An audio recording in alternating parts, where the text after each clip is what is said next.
Gracias, Mark. Muchas gracias.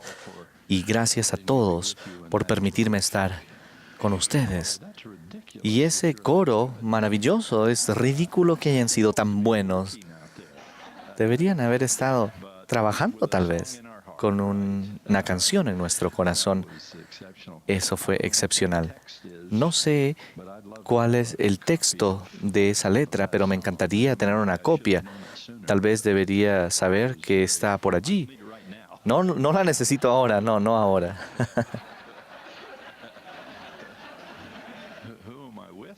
¿Con quién estoy? Me impactó mucho el texto de la letra de esa canción y el entusiasmo con que cantaron. Me gustaría que seamos informales. No sé cómo hacerlo con un mensaje formal, pero tal vez en el periodo de preguntas y respuestas lo podamos hacer. Me encantaría escuchar más de ustedes, de lo que ustedes escuchen de mí, pero vamos a encontrar la manera de hacer eso y pasar esta parte de la hora de la mejor manera posible. Gracias por el privilegio.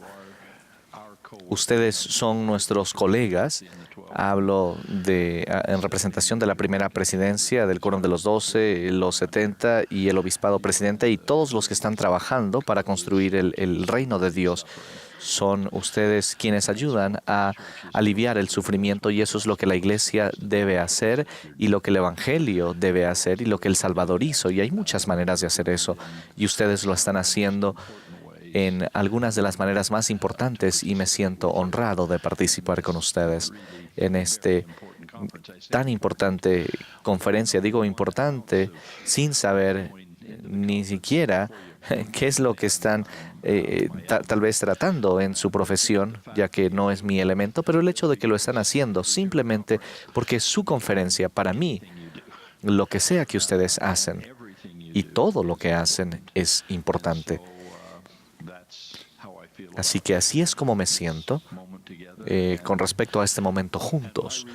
Y la razón por la que acepté la invitación, y tal vez no debería hacerlo, tanto porque el tiempo es limitado para nosotros en los 12, se nos necesita en tantos lugares y momentos, pero cuando empecé a hablar con ustedes en el aspecto profesional, tal vez estoy fuera de mi elemento y no sé de qué estoy hablando, así que por 2, 3 o 4 razones supongo que soy un poco no sabio al venir.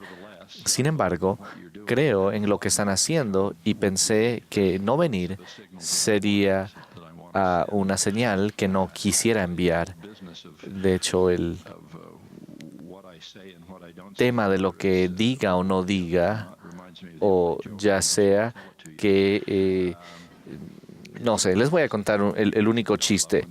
Cuando el obispo Davis y Darla, cuando estaban saliendo juntos, ustedes pensarían que él es como, no sé, el personaje de confianza, pero al conocerlo de manera tan personal como lo conozco, es tímido.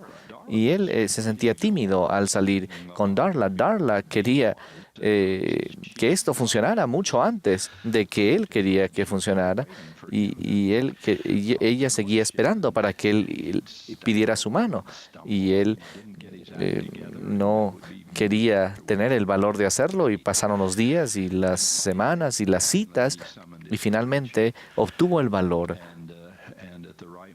y en el momento adecuado dijo de manera muy dulce, muy callada, Darla, ¿te casarías conmigo? Y ella, finalmente la pregunto, ella dijo, sí, sí, sí, sí, sí, sí, sí, sí, sí, sí, sí, sí. ¿Y cuál es la fecha? ¿Y dónde debería ser? ¿En qué templo? Hablemos de quiénes van a ser las doncellas y los colores y el refrigerio. Y estaba diciendo varias cosas. De verdad que ya había pensado bastante al respecto por mucho tiempo. Y luego se dio cuenta de que tal vez ella estaba siendo muy fuerte y se detuvo. Y dijo, oh, querido, por favor, perdóname. he estado tal vez demasiado entusiasmada. ¿Hay algo que tú quisieras decir? Y Dean le dijo, querida, creo que he dicho demasiado ya.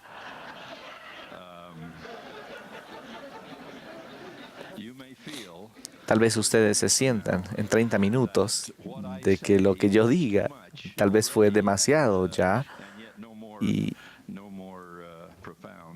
y tal vez no sea más profundo que la pregunta que hizo Dean. No es una historia real, pero pudo haber sido.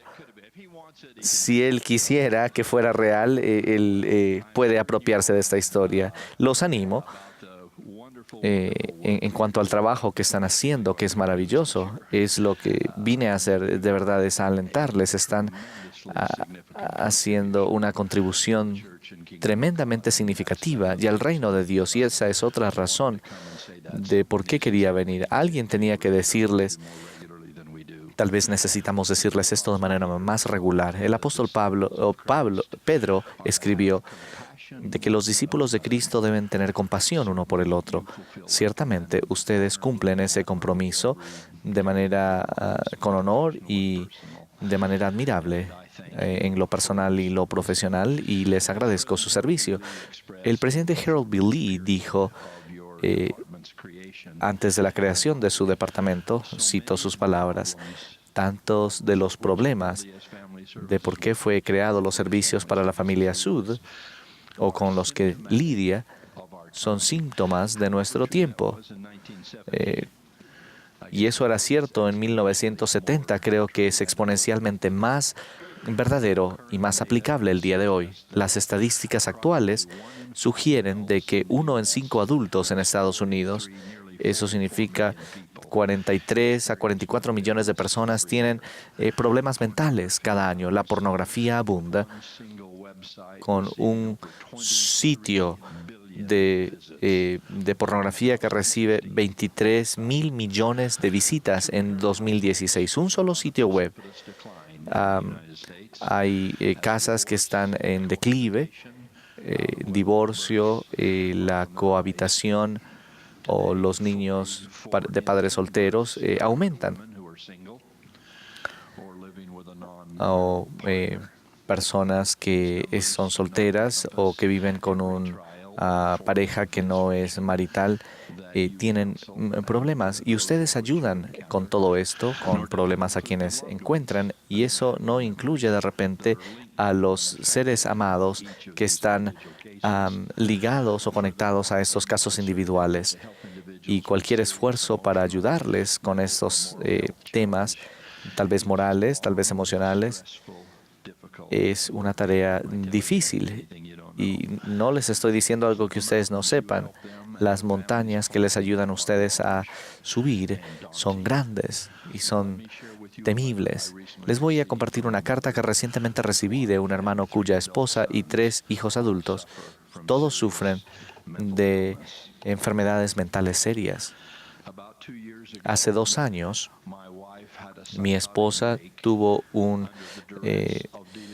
una situación psicótica al lidiar con nuestros 3 hijos. En sus momentos oscuros se alejó de la realidad y a menudo tuvo estas ilusiones de una naturaleza religiosa. Mi hijo no está bien, no vive en una casa, su violencia ha hecho que sea imposible que lo traigamos a casa cada día. Debo vivir con la realidad de que el hermoso niño que tuve en mis brazos es un hombre salvaje al que no puedo ayudar. No solamente me siento solo, estoy solo. No hay compañero, no hay ayuda, no relevo, no hay solución, simplemente sobrevivencia. No hay persona que pueda o que tal vez tome mi responsabilidad. No hay ángel celestial o humano que lleve la carga. Abro mis brazos y busco y busco y busco y no hay nadie. El dolor de mi esposa y de mis hijos no se ha extinguido. Con todo el amor que yo pueda ofrecer, no hay intervención divina que haya venido en el pasado y que esté viniendo ahora. Simplemente espectadores sorprendidos que me dicen que todo va a estar bien, que Dios va a ayudarme, que tenga fe. Pero el silencio dice que no hay evidencia de ayuda divina, no hay evidencia de gracia divina. Si algún desarrollo adicional causara que esa carta tan conmovedora describa tal vez una situación más grande, la esposa de quien este hombre habló falleció solo unos días después de que él escribiera la carta. Yo hablé en su funeral.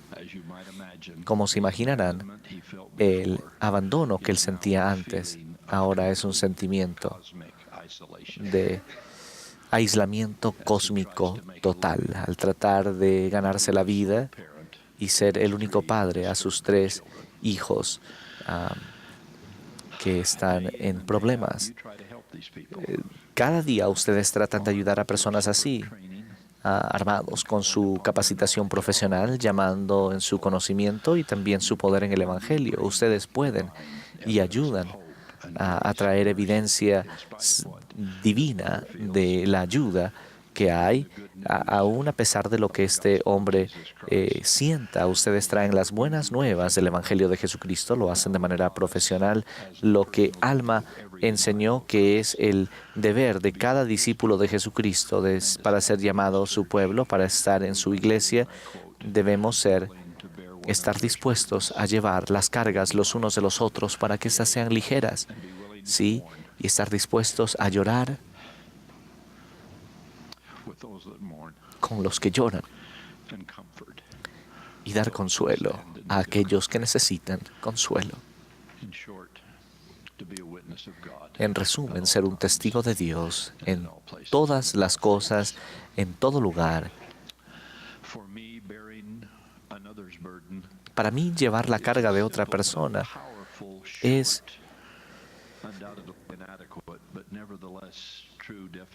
una definición corta, simple y sin embargo poderosa de la expiación de Jesucristo. Seguramente es de consuelo para ustedes que al ayudar a levantar la carga de alguien más, ustedes están siendo salvadores en el monte de Sión. Ustedes están simbólicamente alineándose con el Redentor del mundo y su expiación. Están reparando corazones rotos, proclamando libertad para los cautivos y abriendo la prisión a aquellos que están atrapados. Sus carreras profesionales les permite hacer eso tal vez cada día, todos los días. Que Dios los bendiga por ese servicio. Hablemos por un momento de la expiación de Jesucristo, que parece tan central en el trabajo que ustedes hacen y cómo es que lo hacen. Si entiendo la doctrina de la expiación correctamente, la experiencia de esa redención de Cristo de manera vicaria se puede experimentar cuando se llevan las cargas de toda la humanidad desde Adán hasta ahora. En esto, él no pecó, pero sintió el dolor y las consecuencias de los que hicieron. Él personalmente no experimentó un matrimonio que se disuelve, pero sintió el dolor y las consecuencias de aquellos que sí lo experimentan. No experimentó la esquizofrenia o el abuso sexual, pero él sintió el dolor y la consecuencia de aquellos que sufren eso, y así, etcétera, y etcétera, y etcétera, a través de la abundancia de las cargas y problemas de la vida. Eso sugiere que el único ejemplo divino que el mundo conozca es de un término que ustedes utilizan mejor, que es la empatía. No hay palabra que haga justicia al acto de mayor consecuencia en el universo. Así que el día de hoy no tengo un sustituto mejor por lo que lo uso. La empatía se define como el acto de entender y vicariamente experimentar los sentimientos, pensamientos y experiencias de otra persona, tanto pasada como presente. Como ya se ha indicado, es una declaración adecuada de la expiación, porque afecta tanto el pasado como el presente. Gracias por involucrarse y tomar carreras que enseñan y promueven y saludan la empatía. Eso ayuda a una persona a ser un discípulo de Cristo, sentir lo que Él sintió, caminar donde Él caminó, enfrentarse a lo que Él enfrentó y interesarse de la forma en que Él se interesó. Es la única manera de discipulado que yo entiendo. Bendecidos tal vez por trabajar en una manera que no solamente depende de la expiación, sino que la aplica como ustedes lo hacen. Yo sé que no todo el tipo de empatía que le muestran a sus clientes cumple su función, pero por lo menos les da el mensaje de que no están sufriendo solos, porque creo que esa es la parte más dolorosa de la carta que les leí, es el sentimiento innegable, que en este caso, por lo menos en su percepción, de que él estaba tan completamente y absolutamente solo. Seguramente lo más pesado que un problema que un cliente enfrenta es la patología de que él o ella lo está enfrentando sin ayuda. Y todos sabemos de que los hijos de Dios sufren en silencio y a menudo solos. Por ejemplo, este joven que expresó su testimonio en una carta bastante bien escrita y luego compartió cómo su dolor y el sufrimiento que sentía por su atracción a personas del mismo sexo, por no ver un futuro. Me enfrento a una vida de noches solitarias y mañanas solas. Asisto a mi barrio cada semana sabiendo de que nunca voy a tener un espacio allí. Nunca voy a enseñar a mi hijo cómo manejar la bicicleta.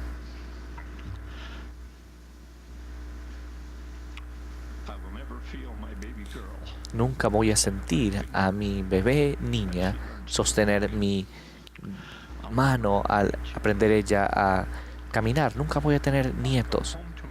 Vendré a casa, a una casa vacía, día tras día, mes tras mes, década tras década, hasta que yo acabe mi vida anclado solamente con mi esperanza en Cristo. A veces me pregunto por qué es que el Señor haría esto conmigo y me pida que haga un sacrificio tan imposible.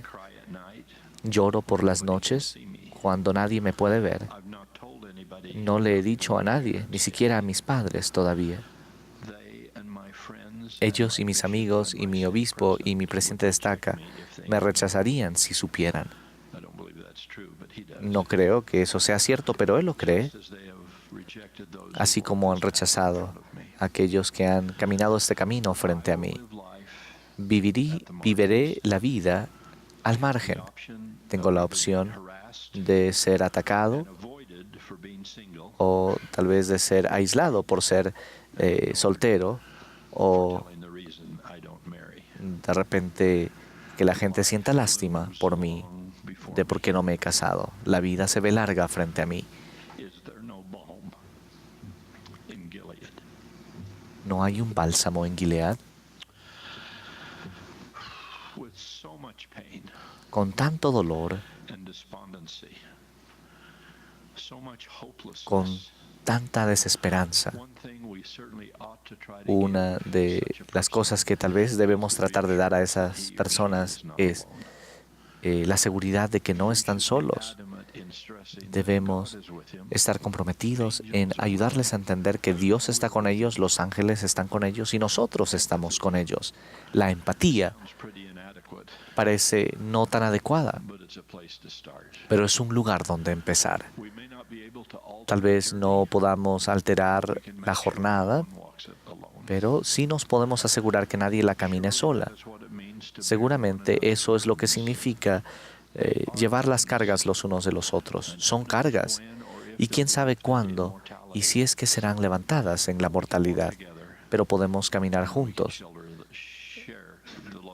Podemos compartir el amor y ayudar a nuestros hermanos y hermanas a levantarse como Cristo lo hace. Y con todo esto obtenemos mayor apreciación por lo que el Salvador hace, como Él dijo en otras circunstancias. Al buscar paz y entendimiento en estos asuntos difíciles, es importante recordar que estamos viviendo y elegimos vivir en un mundo caído, donde los propósitos divinos y nuestra búsqueda de la divinidad serán probados una y otra vez. Nuestra seguridad más grande es la del plan de nuestro Padre Celestial y del Redentor Jesucristo, porque nuestra fe en Él nos va a levantar triunfalmente por encima de las lágrimas, aunque el costo de hacerlo sea inimaginable para tanto el Padre que lo envió y al Hijo que vino. Es solamente en aprecio de ese divino amor que haremos de nuestro sufrimiento primero sobrellevadero, luego entendible y finalmente a ser redimidos. Hemos aprendido rápidamente de que nuestro servicio más desinteresado no es a menudo el adecuado para dar consuelo o que anime a alguien de la forma en que necesita. Tal vez tengamos éxito una vez y a menudo parece que no podemos repetirlo. Tampoco somos superhéroes. Cuando vemos que alguien progresa en el lado opuesto, todos debemos acercarnos a Cristo y confiar en Él. Escuchen una porción de la carta de una hermana fiel cuyo esposo ha cometido adulterio. No quisiera que piensen que ustedes son los únicos que reciben cartas así. Ella dijo, me he enterado de que mi compañero eterno de 21 años ha cometido adulterio con una mujer activa y fiel en nuestro barrio. Mi esposo no tiene un problema de pornografía. A veces creo que sería más fácil si él lo hubiera tenido. Entonces yo podría explicarlo o tener algo a qué echarle la culpa. No tenía idea de que fuera posible sentir tanto dolor como el que siento. Mi corazón está absolutamente dañado. Tenemos hijos maravillosos, 5. Haría cualquier cosa para protegerlos de este dolor, pero no puedo. Ellos saben. No sé por qué, pero solo quiero ayudar a salvar a mi esposo. ¿Es posible? ¿Cree que nuestro Padre Celestial y Jesucristo me pueden ayudar con esto? Sé que no hay manera de orar para que Él se arrepienta. Solo quiero saber si es posible saber si mis oraciones siquiera lo pueden influenciar. Estoy temerosa de dedicar mi vida a este propósito si es que vaya a ser en vano. Ayúdame a saber qué hacer. No sé por qué. ¿Es posible ayudarle? ¿Creen que Dios puede ayudar? Si Él puede, lo hará. ¿Es posible que mis oraciones sean eficaces? Tengo temor, mis esfuerzos serán en vano. Ayúdeme, ayúdeme, ayúdeme. De seguro van ustedes a descansar en la noche con esas preguntas en su mente, esas frases, esos pedidos que les recuerdan, que tocan su corazón, su alma misma. Ayúdenme, ayúdeme, ayúdeme. Bien, a menudo, a veces podemos ayudar, por lo menos a veces podemos. Pero a veces no podemos sostener esa ayuda o repetirla cuando tenemos éxito. Pero testifico de que Cristo sí puede ayudar y el Padre también puede ayudar y el Espíritu Santo también puede ayudar. y necesitamos seguir intentando ser sus agentes, ayudando donde y cuando sea posible para asegurarnos de que nuestra gente se conecte con ellos.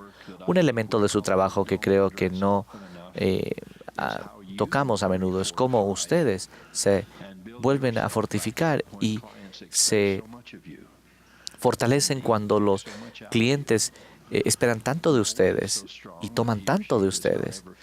Nadie es lo suficientemente fuerte como para nunca sentirse fatigado o frustrado o reconocer la necesidad de cuidarse a sí mismos.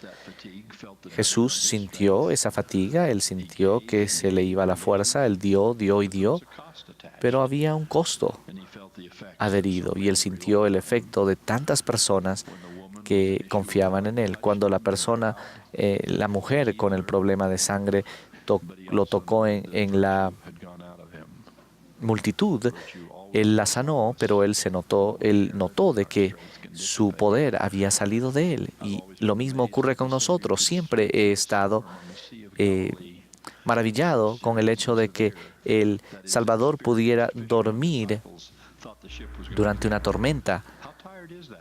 ¿Cuán difícil es eso? ¿Cuántos sermones puedes dar y cuántas bendiciones puedes administrar sin estar absolutamente exhausto? O en su caso, ¿cuántos casos pueden tener antes de que ustedes se conviertan en uno de esos casos? Los que dan cuidado también necesitan cuidado y necesitan tener algo en el tanque antes de darle a los demás. Rosalind Carter, presidente del Instituto Rosalind Carter, dijo alguna vez: hay solamente 4 tipos de personas en el mundo: aquellos que han dado cuidado, aquellos que están dando cuidado hoy día, aquellos que van a dar cuidado y aquellos que van a necesitar de alguien que les dé cuidado. Obviamente la relación entre el que da cuidado y el que recibe el cuidado es una relación muy seria y tal vez muy sagrada.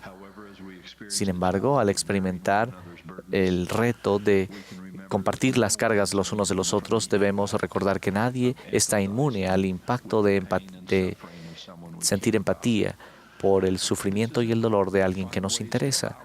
Es importante equilibrar su papel de dar cuidado con otros aspectos de su vida, incluido el trabajo, la familia y otras actividades que disfruten. En un discurso de la Conferencia General sobre el tema, traté de dar tributo a aquellos que hacen tanto y cuidan de otros y trabajan con el deseo de hacer lo bueno. Tantos son tan generosos. Sé que algunos de ustedes tal vez están luchando con situaciones emocionales o financieras y sin embargo encuentran algo que compartir con otros. Como el presidente Benjamín advirtió, no se espera que corramos más de lo que nuestras fuerzas nos permiten y todo debe hacerse en orden. Sin embargo, sé que ustedes corren muy, muy rápido y que la energía y el abastecimiento emocional a veces pareciera estar llegando a vacío. Escuchen esta cita de un artículo dirigido a personas que dan cuidado profesional. Todos los días, los que dan cuidado se esfuerzan por funcionar en ambientes que constantemente tienen retos emocionales difíciles. Se cansan y a veces esa fatiga es un estado que experimentan los que dan cuidado. Es un estado de tensión y preocupación con el sufrimiento de aquellos que están siendo ayudados, al punto de que puede crear un estrés traumático secundario para el que ayuda. Los que sufren exhiben síntomas como desesperanza, estrés constante, ansiedad, falta de sueño, pesadillas y una actitud negativa pervasiva. Esto puede tener un efecto muy difícil, tanto personal como profesional, para las personas, tanto como un decrecimiento en la productividad, la inhabilidad para enfocarse y sentimientos de incompetencia y de duda. la fatiga compasiva, como la apatía, o como el aislamiento o las emociones que se amontonan, resultan del trabajo de dar cuidado y el estar al tanto de los síntomas y de sus efectos negativos pueden llevar a un cambio positivo y transformación y una nueva resiliencia. Uno de los casos que tal vez están viendo tiene que ver con las clientes que prueban su paciencia y el problema parece muy grande. Recuerden estas líneas de un ensayo de David Batty. La esperanza no es un sentimiento, no es una ola de gozo en medio de un problema. La esperanza no es la batuta mágica que hace que un problema desaparezca. La esperanza es la vida que le puede prevenir de ser desgastado por las tormentas de la vida. Cuando ustedes ponen su confianza en sus promesas de que Él nunca les va a dejar ni abandonar, que Él siempre va a hacer lo que es mejor para usted, aunque estén en medio de un gran problema, la esperanza les va a permitir estar en paz, sabiendo que Jesús está con ustedes cada paso del camino y van a estar bien. Me encanta cómo Pablo lidió con esto, con sentimientos de ineptitud, cuando el Señor le dijo que su gracia es suficiente, cuando se le dijo que Él sería perfeccionado en la debilidad. Y Pablo escribió, con gratitud me glorío en mis enfermedades, de que el poder de Cristo descanse sobre mí. Debemos confiar en que nuestro Padre Celestial y Jesucristo de verdad se preocupan por nosotros y lo que estamos haciendo, y ellos desean que seamos perfeccionados en la debilidad, así como ustedes desean eso para sus clientes. Doy testimonio de que Dios está al tanto de nuestras cargas y nos va a fortalecer para fortalecer a otros. Esto no significa que nuestros problemas o los de ellos van a desaparecer o que el mundo de pronto va a ser un mundo lleno de paz, pero tampoco sus oraciones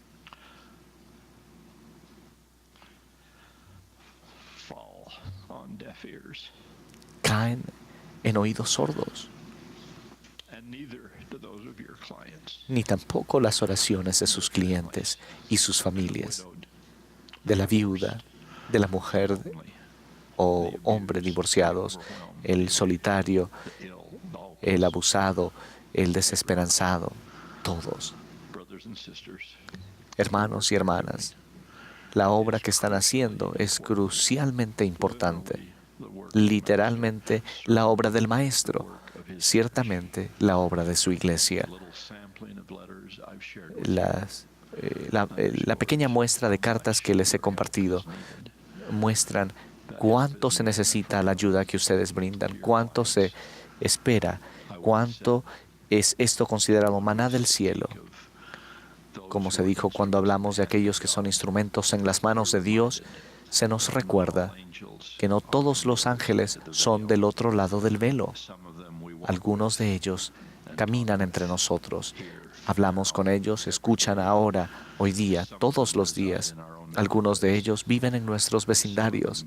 Algunos de ellos nos dieron a luz. Y en mi caso, una de ellas aceptó casarse conmigo. Y el cielo nunca parece estar más cerca que cuando vemos el amor de Dios manifestado en la bondad y la devoción de personas tan buenas y tan puras que la palabra angelical es la única que se viene a la mente. Para mí, ustedes son aquellos ángeles de misericordia en el sentido más literal. Me siento humilde y honrado de estar en su presencia. Ruego que la bendición de Dios esté sobre ustedes, en sus seres queridos, así como también en sus clientes, que reciban 10 veces más, 100 veces más, todo lo que tratan de dar. En el sagrado y santo nombre de Jesucristo. Amén. Brother Glade, can we take a few? Hermano Glade, ¿podemos tomar algunas preguntas? Creo que si hablo duro podemos hablar. Creo que no vamos a pasar mucho tiempo en esto. Hay un par de preguntas que creo que Mark quisiera que tomáramos. Voy a tomar las preguntas difíciles y luego Dean Davis. Voy a pasar las preguntas fáciles. Y por supuesto, yo voy a determinar cuáles son fáciles y cuáles son difíciles. ¿Qué podemos responderles a ustedes? ¿Qué pueden responder ustedes por sí mismos? Yo voy a ser solo el moderador. ¿Qué está en su mente? Sí, utilicemos el micrófono para que todos puedan oír. Usted mencionó algunas cosas. No sé si tiene pensamientos adicionales de cómo podemos ayudar a las personas a encontrar y sentir la paz y el gozo que Jesucristo ofrece. ¿Qué éxito están teniendo ustedes con eso? Una gran pregunta. Una cosa es decir hacerlo y otra cosa es hacerlo. ¿Cómo ayudan a las personas a que tengan experiencias espirituales? Por favor, póngase de pie. Encontrando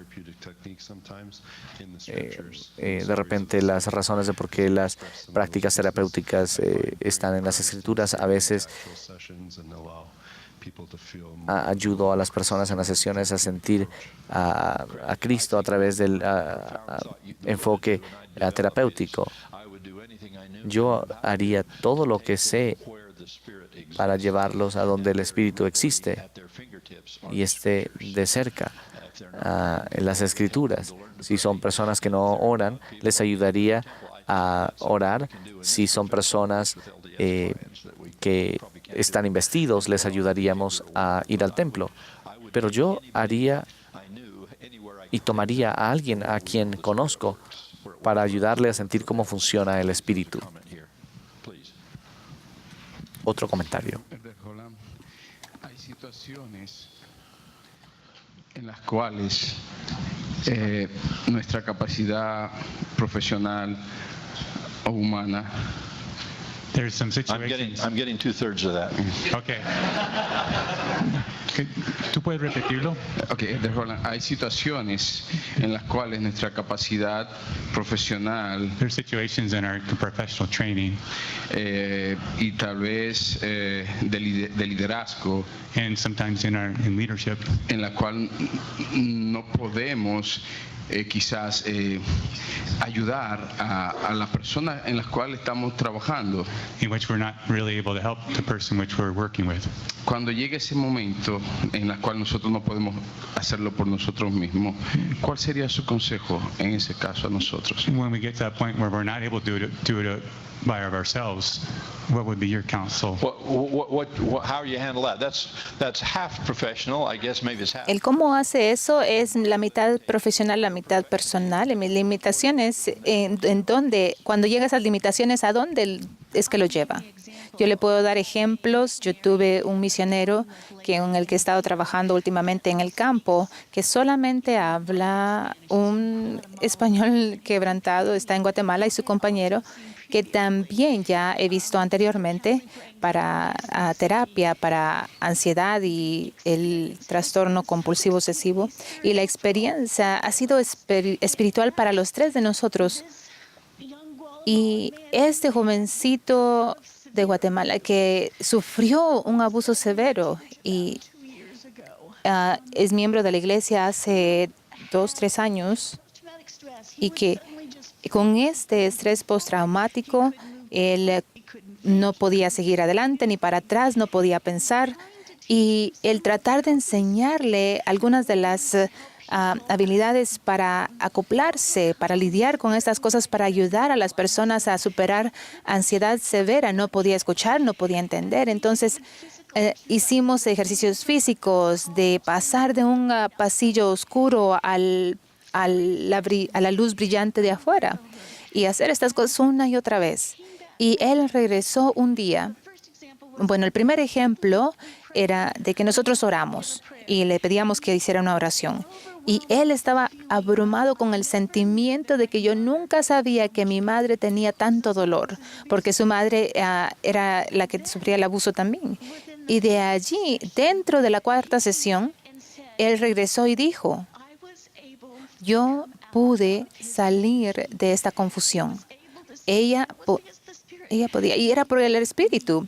Nosotros en la sesión pudimos identificar el Espíritu y lo sentimos. Y fue fuerte en cada sesión. Pero identificarlo para él, ayudarlo a poder unir esas piezas, y de repente fue como que el sol estaba en su cabeza. Gracias, es una historia de éxito. Yo creo que todos nosotros vamos a tener situaciones en donde nuestro momento personal parece estar más allá de nosotros, más allá del caso. Y no sé, yo esperaría, yo no sé, Mark, usted me va a tener que ayudar aquí en si hay algún tipo de referencia a pasos de descripción, porque en la iglesia, si un obispo está luchando, él puede hablar con un presidente de estaca, y el presidente de estaca, si no lo entiende, hay una persona asignada a él con quien puede hablarlo. Y hay un sistema, hay un grupo, un enfoque de grupo.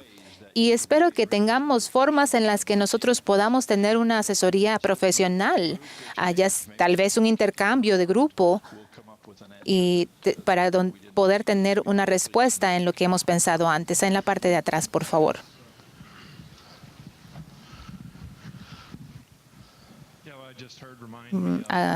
Acabo de escuchar y me recuerda, acabo de capacitar a mis clientes en cuanto a la distorsión cógnita y en las mentiras que uno se dice, y que tenemos que retar a esas mentiras y no dejarlas solas.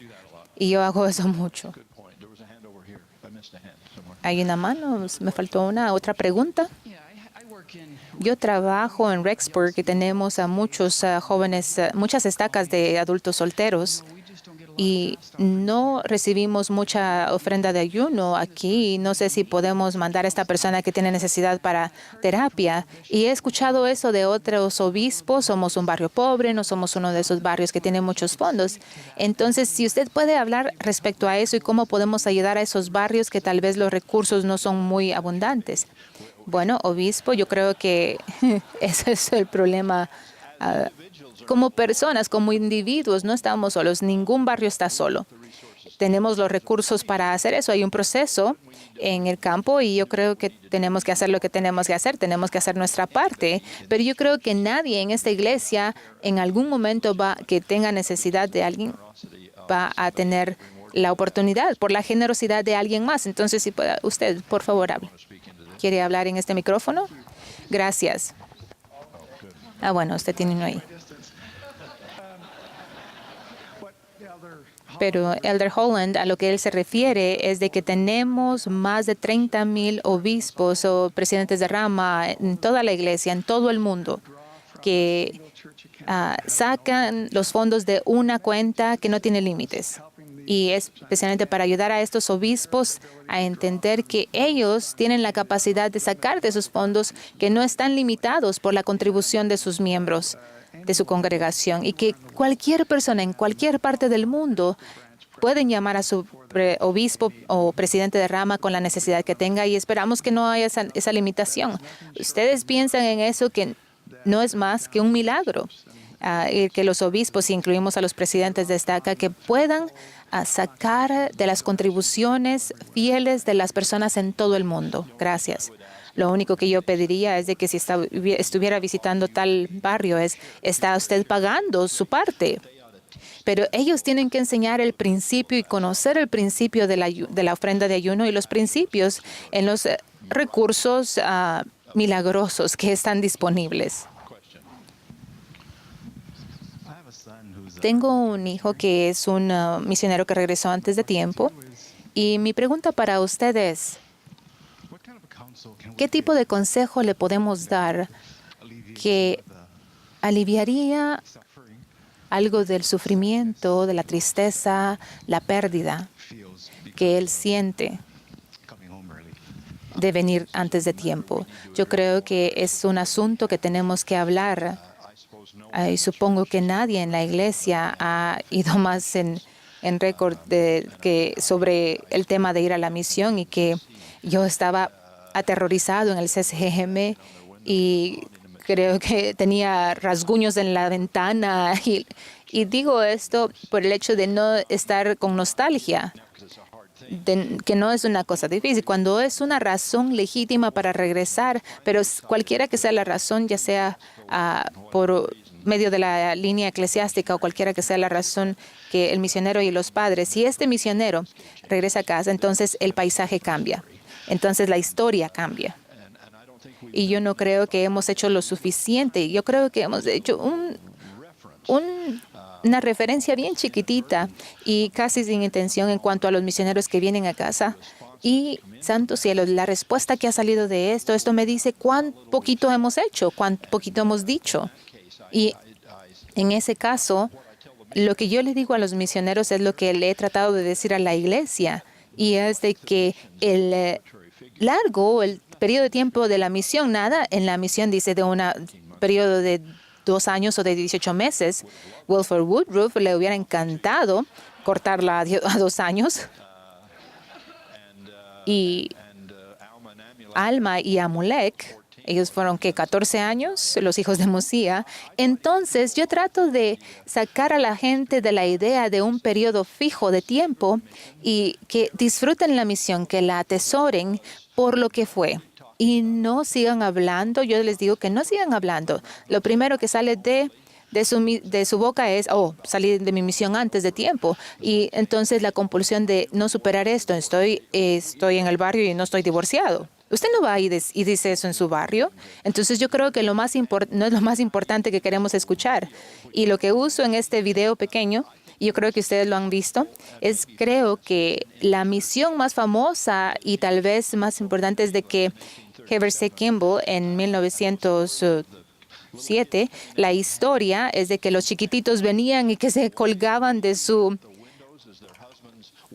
camisas y las esposas lloraban desde su casa al verlos partir, y la misión era 8 meses de largo. No creo que nadie recuerde que es una misión de 8 meses. Entonces, superemos esa idea del tiempo. Entonces, de nuevo, yo creo, no me malentiendan si creen que yo estoy comprometiendo o poniendo en peligro el hecho de que alguien vaya a la misión.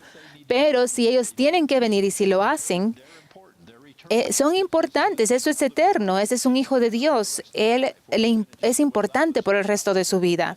Eso fue algo que tal vez perdimos a alguien a los 19, así que no vamos a hablar de esa persona o de que si esa persona, ella o él existe. Estamos en esto para la eternidad. Entonces tenemos que hablar mejor, hacerlo mejor, compartir mejor, asegurarnos de que no tengamos tantos fruncidos en la cara sociales. Tenemos que ser mejor en esto. Así que gracias por traer ese ejemplo.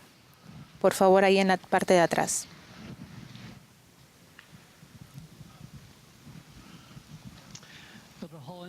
Elder Holland, alguien en la iglesia ve a la enfermedad mental con su sospecha o de una forma que no es necesaria. Y yo creo que usted habló como una vasija quebrantada. Y si puede hablar más en este tema, ¿nos puede contar un poquito más en cuanto a qué fue lo que llevó a hablar de esto a la Iglesia Mundial? Algunas de las pláticas que han resultado desde eso. Y creo que hay miles y miles de personas que querían ayuda, cartas, visitas, llamadas, que trataban de agruparme ahí en una conferencia de estaca, hablarme en un aeropuerto, que simplemente registraba esas preocupaciones legítimas. Y yo pensaba que queríamos hablar de eso. Y yo hablé, y usted puede decir de ese discurso, y yo me refiero a eso. Y creo que en la última conferencia hablé un poquito más de esto, en donde pensé en las personas que no sienten como que ellos encajan y se les recuerda más o menos en esa categoría de enfermedad emocional o mental. El Salvador hizo 2 cosas, básicamente. Él enseñó y él bendijo. Él enseñó y de ahí él sanó. Eso fue lo que él hizo. No sabemos nada de sus reuniones de sumo consejo, no sabemos cuánto se reunía con ellos. Aunque las distancias que se viajaban no eran cortas, no sabemos cuál era su programa de viaje, pero sabemos que él enseñó y que él bendijo, que él sanó. Y eso es lo que se supone que debemos de hacer. Y creo que lo hacemos bien en enseñar. No creo que hagamos mucho por el sanar.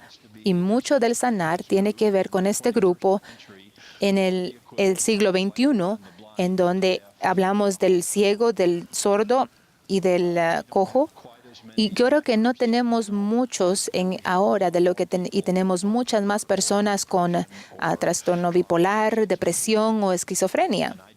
Y yo creo que esa es la arena moderna, es la audiencia para el Nuevo Testamento de Jesucristo, para alcanzar, llegar a ellos, para los que están afligidos. Y yo creo que tenemos que hacer un poco más, individualmente, colectivamente. Yo creo que ese es el mundo en el que estamos en estos días, en el siglo XXI. Y si están preocupados, ustedes son el centro, son el corazón de lo que tenemos que hacer más. ¿Qué podemos hacer? No sé qué podemos hacer, pero profesionalmente, personalmente o eclesiásticamente, no lo sé, pero vale la pena la conversación. Lo que ustedes están haciendo no es algo adicional, no es algo auxiliar, es algo, no es un pie de página, es el mero pensamiento, es el mero centro de tomar la mano que cuelga, que está caída. Es socorrer al débil. Estos son los pobres de la vida moderna, no solamente los pobres socioeconómicos, sino que también los pobres emocionales, discapacitados y que no pueden funcionar en la sociedad y a veces no pueden funcionar en sus propias familias. Ellos son los pobres de la tierra. Y si alguien en algún momento, si en algún grupo ha sido señalado por El Salvador, tenemos la obligación es de servir y de llegar al pobre. Él habló más de ir al pobre de que cualquier otro grupo, cualquier otra designación en todas las escrituras, por un orden de magnitud. Son los pobres. Ellos son los pobres de hoy, son nuestros pobres. Entonces, lo que ustedes están haciendo es algo muy importante para mí y espero que ustedes no piensen de sí mismos como una adición, como algo adicional de lo que la iglesia está haciendo. Lo que ustedes están haciendo es muy importante. Ustedes son el brazo profesional. Nosotros somos la parte eclesiástica y así sucesivamente, pero sí en la ayuda profesional, pero es central a la misión de la iglesia. Y yo creo que tenemos que hacer mucho más. Tenemos un par de preguntas que tenemos que hacer antes de terminar. Se nos acabó el tiempo, probablemente. Entonces, estoy preocupado por su tiempo, pero la pregunta que yo haría es invitarlo a terminar con su testimonio, si le gustaría, y es en cuanto a los oficiantes temporales, sanar de la salud mental y en cosas que a veces no entendemos y que son críticas en cuanto a la depresión. ¿Cómo podemos mejorar mejor este tipo de cosas? Y esa es una buena pregunta relacionada a la pregunta que surgió. ¿Y qué tal si usted está trabajando con personas, aunque sean eclesiásticos, que no entienden lo que usted está haciendo, que no cree en lo que usted hace o que se aprieta el cinturón y que es muy rígido con usted? Entonces, hay cosas de ese tipo en las que le dan la mala cara o cosas que ellos no entienden. Y yo creo que ese es un tema educacional que tenemos que vender, que tenemos que perpetuar y tratar de seguir con esto. Una de las razones, francamente, que se refiere al discurso de la vasija quebrantada. Entonces, desde el púlpito del centro de conferencias de un miembro del Quórum de los 12 y tal vez de alguien que es un poquito escéptico, seamos menos escépticos. El obispo, un obispo con buenas intenciones, pero tal vez no con tanta experiencia, va a decir tal vez hay más en esto de lo que creía. Entonces, podemos ver la aplicación aquí en las oficinas centrales. Pasamos por esa educación con las autoridades generales, que tal vez antes, con inocencia, con gran integridad, tal vez pensaban, vamos, esto no tiene sentido. Lidien con eso, vayan a trabajar, tomen aspirina. Y de nuevo, no quiero minimizar, en algunos casos esa es la respuesta, pero quiero que esa persona que de manera rutinaria y que dudaba y que no le daba importancia a las cosas que sonaban como un verdadero problema emocional y emocional. Entonces, del día a la noche hubo un una reacción tierna, amorosa, humilde. Y después de decir de esto que no siempre es tan fácil como apretar los dientes y fruncir el ceño o encoger los hombros, pero en algunos casos puede ser, pero es aprender todo. Estas son cosas culturales. Tenemos que aprender, tenemos que enseñar estas cosas y es parte del proceso, pero yo creo que valdría la pena y que podemos trabajar en eso. Ustedes son los maestros. Déjenme terminar. He estado compartiendo mi testimonio y yo creo que parte de mi mensaje, déjenme terminar con un testimonio y una bendición sobre ustedes. A veces, ustedes necesitan una bendición, tanto como sus clientes. Yo quiero dejar eso con ustedes y por medio de ustedes a ellos, que por el poder de Dios, por el santo sacerdocio, por el poder que mantiene a los planetas en su órbita, y sí, las flores en cada primavera, y que tiene todas las promesas de la vida y los propósitos de la eternidad. Quiero que sepan que ese poder es su poder en esta iglesia, que Dios va a hacer esa parte disponible según lo necesiten, va a responder sus oraciones y Él va a responder la oración de sus clientes. Lo que no tenemos control es cuándo Él hace eso o cómo lo hace. Tenemos la confianza de que lo hará.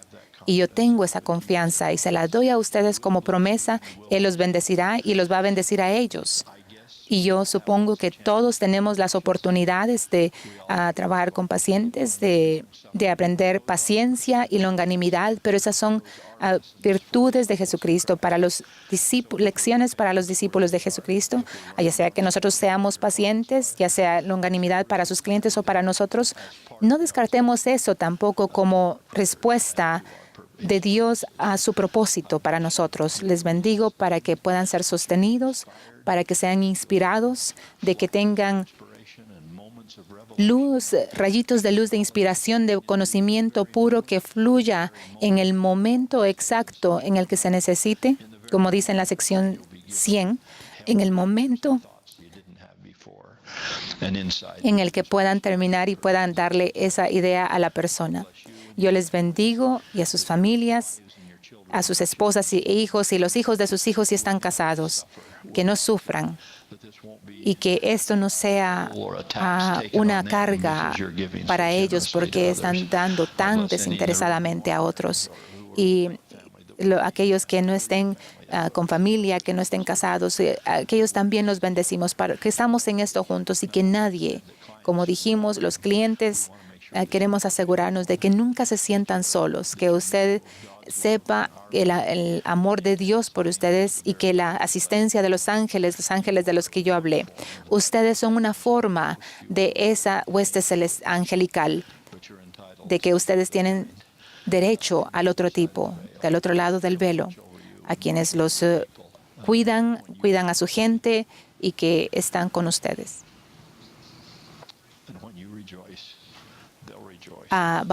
Que se regocijen.